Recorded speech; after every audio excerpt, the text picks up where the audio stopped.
સવારના 6 વાગ્યા છે અને હું આ જગ્યા તમે જુઓ છો ને, આ જગ્યા ઉપર છું જ્યાંથી કાલે સવારના અહીંયાથી આ લોકોને હટાવવામાં આવ્યા હતા બળજબરદસ્તી પૂર્વક આ વિસ્તારમાં. હવે તમે માની લ્યો કે અહીંયા કને સવારના 5 વાગે, 6 વાગે, 7 વાગે કઈ ટ્રાફિક થાય છે, દેખાય છે?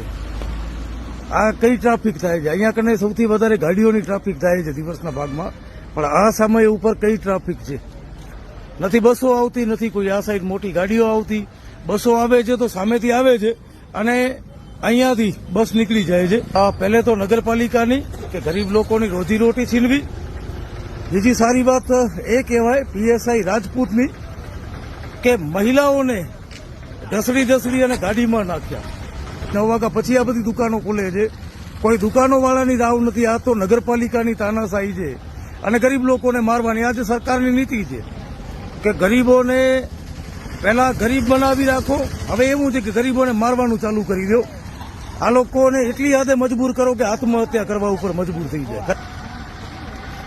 એસપી સાહેબ, તમારા પીએસઆઈને સખતમાં સખત સજા આપો અને મારી વિનંતી છે કલેક્ટરશ્રીને કે આ લોકોને એક સ્પેસિફિક જગ્યા આપો. જ્યાં સુધી જગ્યા ન મળે ત્યાં સુધી અહીંયા જ આ લોકોને ધંધો કરવા આપો. કોઈ ટ્રાફિક થતી નથી, કોઈ આ દુકાનોવાળાને અડચણરૂપ કામ થતું નથી.